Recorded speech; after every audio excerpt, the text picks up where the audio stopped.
Studio दं आं जेंग्रें नार्जारी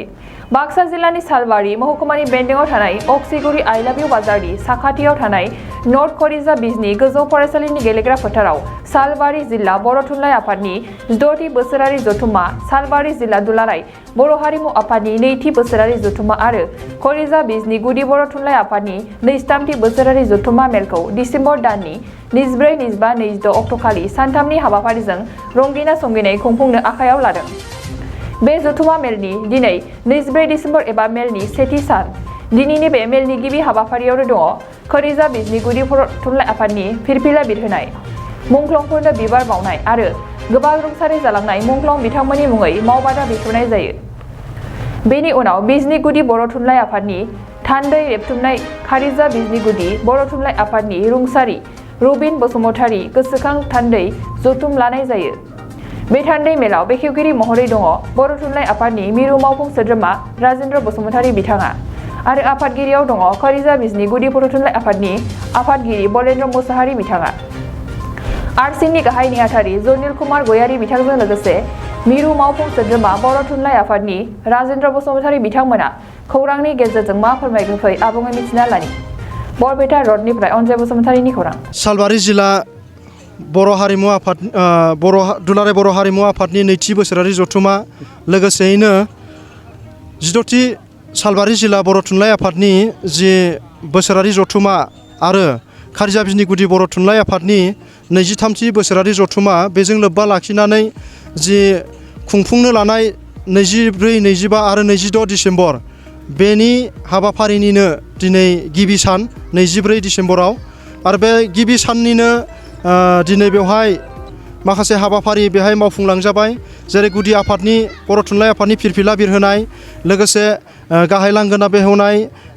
गाहाय सायनासालि आरो जौसां बेखेवनाय, बिदिनो गुबुन गुबुन थान्दै बादा, लोगोसे थान्दै जथुमसालि, आलासि जिरायसालि, गोबां बेफोर हाबाफारि बेखेवनाय हाबाफारिया जानानै थांबाय। दा बेवहाय दा दिनै आरो दंबावो मा, जोंनि खारिजा बिजनि गुदि बर' थुनलाइ आफादनि 23थि बोसोरारि जथुम्माजों लोब्बा लाखिनानै जे थान्दै जथुमनाय जोंनि गुदि खारिजा बिजनि गुदि आफादनि बर' थुनलाइ आफादनि बेयो दिनैनो जागोन, दसे समनि उनावनो जासिगोन बेयो। दा बेखायनो बे हाबाफारियाव जोंनि गासै रायजो राजा बिथांमोनखौ गोरबोजों बरायदों, लैहोर लैहोर मदद होफैदों। दा बेनि थाखाय जि बर' हारिनि जोंनि हालामनि गासै बर' रायजो राजाफोरनि जि थुनलाइ राव हारिमु सिबिनो ओंखारबोनाय बा सिबिबोनाय, बे थारैनो बाख्नायथाव। बेनि थाखाय साफ्रोमनिसिमबो बानजाय आफादनि गाहाय नेहाथारि हिसाबै आङो साबायखर बावदों। लोगोसेयैनो दिनैनि जि हाबाफारि, बे हाबाफारियाव जोंनि खारिजा बिजनि गुदि बर' थुनलाइ आफादनि बेन्दोंनि जि गामिफोर दङ, बैफोर आफादनि गामिनि माखासे थुनलाइ सिबियारि बिथांमोना थान्दै महरै, नोजोर बोगिरि महरै बेवहाय बाहागो लाफैगोन आरो बेवहाय जि बोसोरारि जथुम्मा जोंनि मावनाय दांनाय आरो इयुनाव मा मावगोन, जिल्लासिम जि थांखि दैथायगोन, बेफोरखौ दिनैनि गेजेरावनो जोङो थि खालामजोबनाय जागोन। आरो गाबोन 25 खालारावबो गोबां हाबाफारि दङ। जिल्ला आफादनि जि हाबाफारि बे गाबोननिफ्राय गोगोमैनो जागायगोन आरो 26 खालार बे साननैया थागोन, 25 आरो 26 बे साननैया थाबावगोन। बेवहाय बायदि बायदि गोबां हाबाफारि दङ। बे हाबाफारिफोराव बयखौबो लैहोर लैहोर फैनानै उदां गोसोयै बाहागो लाफैनो थाखाय जोङो बानजाय आफादनि जानानै बयखौबो खावलायहरबाय। गोजोन्थों। दिनैनि नैबे मेलाव आलासि महरैथ' बेखेवगिरि महरै जोंनि गोबां बेखेवगिरि आलासिफोर, गुबुन गुबुन आयदानि बिफाननि बेखेवगिरिफोर दङ, बिथांमोना फैनानै मावफुंखांबाय। दा नै दसे समनि उनावनो जोंनि थान्दै जथुमनाय दङ। बे थान्दै जथुमनायाव आलासि महरै थान्दै मेलखौ बेखेवगिरि महरै नुजाथिफैगोन बा नुजाथिफैबाय जोंनि मिरु बर' थुनलाइ आफादनि सासे मावफुं सोद्रोमा बिथां राजेन्द्र बसुमतारी। लोगोसेयैनो बेवहाय दिनै खारिजा बिजनि गुदि बर' थुनलाइ आफादनिनो जावरिखां खुगा लाइसि, बेखौबो बेखेवनाय जागोन आरो बेखौ बेखेवगोन जोंनिनो भद्रटेप मुलुगसोलोंसालिनि बिबुंगिरि बिथां जादब बसुमतारी बिथाङा। लोगोसे बिथाङानो बे जावरिखां खुगा लाइसिखौबो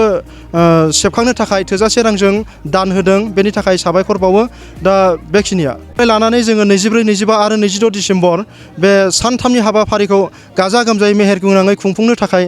बेखौ लानाय जादों। दिनैनि बे खारिजा बिजनि बे ओनसोलाव सालबारि जिल्ला बर' थुनलाइ आफादनि 16थि बोसोरारि जथुमा सालबारि जिल्ला दुलाराय बर' हारिमु आफादनि 2थि बोसोरारि जथुमा आरो बेजों लोगोसेयैनो कारिजा बिजनि गुदि बर' थुनलाइ आफादनि 23थि बोसोरारि जथुमा दिनैनिफ्राय बे नर्थ कारिजा बिजनि हाइ स्कुलनि गेलेग्रा फोथाराव जानो थांगासिनो दङ आरो दिनैनि बे हाबाफारि बायदिहाय गुदि बर' थुनलाइ आफादनिफ्राय एबा बानजाय आफादनिफ्राय बायदिसिना हाबाफारिजों सोमोन्दो थानाय जेनेबा लांगोना बेखेवनाय हाथाइसालि बेखेवनाय गेस्ट हाउस बेखेवनाय बे हाबाफारिया दिनै कमप्लिट जाना थांबाय आरो दान्दिसे उनावनो थान्दैमेल कारिजा बिजनि गुदि बर' थुनलाइ आफादनि जानो थांगासिनो दं आरो दा बेवहाय आङो मिरि बर' थुनलाइ आफादनि सासे सोद्रोमा महरै बे थान्दैमेलखौ बेखेवगिरि आलासि महरै आं दिनै नुजाफैनो हादों आं मिजिं खालामदों बे जथुमाया जोबोद गाजा गोमजायै जाफुंसारगोन आरो बेजों लोगोसे बे ओनसोलनि आरो गुबुन गुबुन ओनसोलनि गासै रायजो राजाफोरखौ बे जथुमाखौ मेहेरगोनाङै जाफुंसार होनो थाखाय बयखौबो आङो बे खौरां बिजोंनि गेजेरजों बयखौबो खावलायहरबाय जथुमाया सानथामनि हाबाफारिजों थांखि लानाय जादों 23, 24, 25 आरो 26 बे खालाराव जों खुंफुंनो लानाय जादों The World Tiger Resort in Manas has been opened for you. You can get many facilities in this resort like luxury accommodation, individual cottage, multi-cuisine restaurant, gypsy safari, elephant safari, river rafting, picnic facility, etc. To know more, you can contact this number 9101654758 9435011449 8473961382 8822935994 नोंथांमोननि थाखाय गोजोनथाव खौरां बारेंगाबारि मानासाव बेखेवनानै होबाय समायना दा wild tiger resort बे रेजर्टआव नोंथांमोनहा गोबां सुबिदा मोननो हागोन जेरै luxury accommodation individual cottage multi cuisine restaurant gypsy safari elephant safari river rafting picnic facility बायदि बायदि गोबां मोनथिनो थाखाय कन्टेक्ट खालामनो हागोन नैबे नम्बराव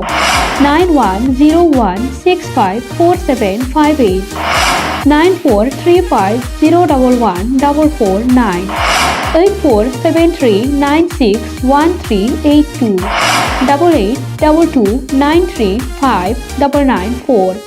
नोंथांमोननि थाखाय बेखेवबाय गियाथि गाउन बान्सबारि रेन्ज मानास नेशनेल पार्कआव समायना दावराय जंगल रिजर्ट बे रिजर्टआव नोंथांमोना jeep ride elephant ride tea tower river rafting village visits फ्रिबेलि इथनिक फुड माल्टी कुजिन बायदि बायदि सुबिदा थागोन बुकिं खालामनो आरो गोबां मिथिनो थाखाय फन खालामनो हागोन 6900226214 9954961665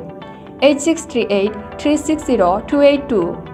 9859161912 दावराय जंगल रिजर्ट मानास नेशनेल पार्क कियाथि गाउन